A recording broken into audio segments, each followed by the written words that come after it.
जल चढ़ाया है भगवान, 11वीं बार जा रहा हूं। वो सन्यासी थे संत, महाराज बहुत बिगड़े, भटके रहो तोरी गंवार की। तो बोले अरे महाराज क्या गलत है?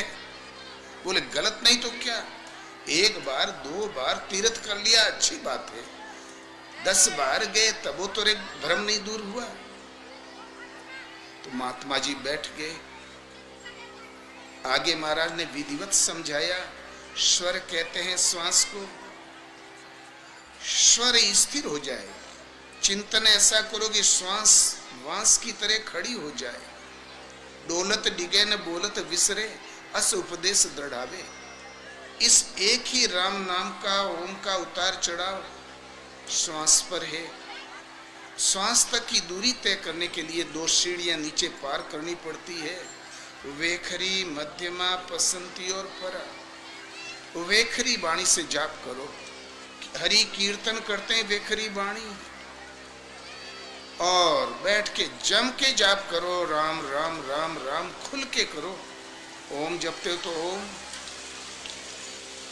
जब मन में टिकने की क्षमता आ जाए तो मध्यमा, मध्यमा ने धीमे आहिस्ते आहिस्ते इस ढंग से उच्चारण करो, पास पड़ोस में कोई बैठा हो उससे न सुनाई पड़े। आप जपो भी और सुनो भी। ये उच्चारण कंठ से होता है, हल्का सा जीभ का सहारा दो, ओम ओम ओम ओम ओम, धुन बांधो। आस्ते आस्ते मन में और स्थिर होने की क्षमता आ गई, तब फिर पश्यंती, पश्य माने देखना। अब ने जोर से जपो ने आहिस्ते जपो, केवल देखो नाम को, देखो श्वास को। ये पश्यंती वाणी के जाप का उतार चढ़ाव श्वास पर है।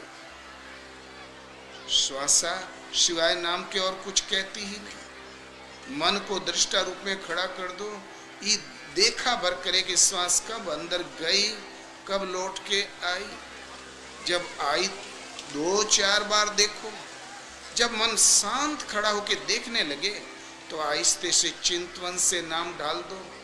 श्वास अंदर गई तो ओम, बाहर आई तो ओम, ओम ओहम सोहम। 150 नाम के बाद एकाद सोहम भी कह दो। कारण जो अर्थ ओम का है वही अर्थ सोहम का है। ओम माने वह अविनाशी परमात्मा, हम माने आप स्वयं जिसका निवास आपके हृदय देश में है। शो माने वे अविनाशी परमात्मा, अहम माने आप स्वयं जिसका निवास आपके हृदय देश में है। दोनों का अर्थ एक, लेकिन सोहम शब्द बदनाम हो चुका है आजकल।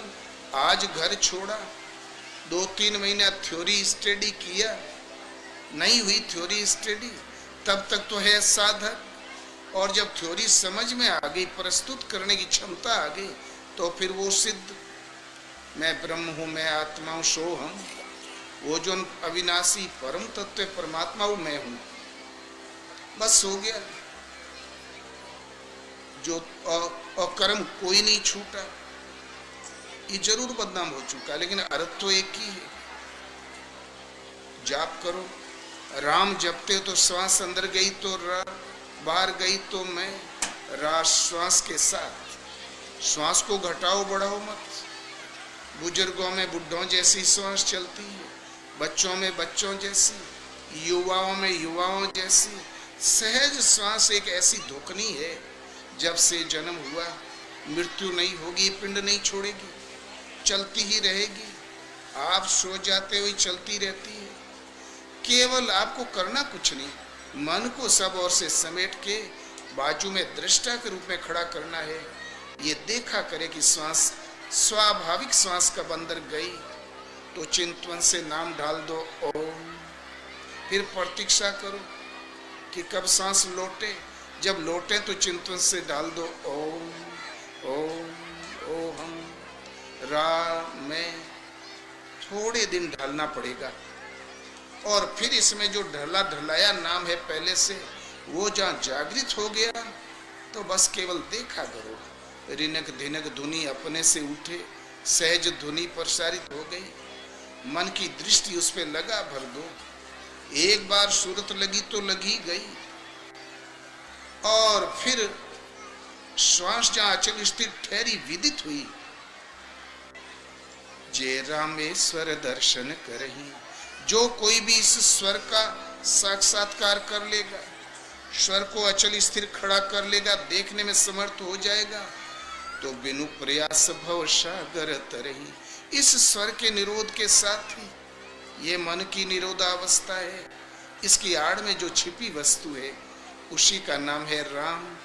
स्वर निरोध के साथ ही इसकी आड़ में जो शेष बच रहता वो है परमात्मा। इसलिए प्रभु का एक नाम है रामेश्वर। राम और ईश्वर, वो फिर उन्हीं के लिए तो भजन करते थे।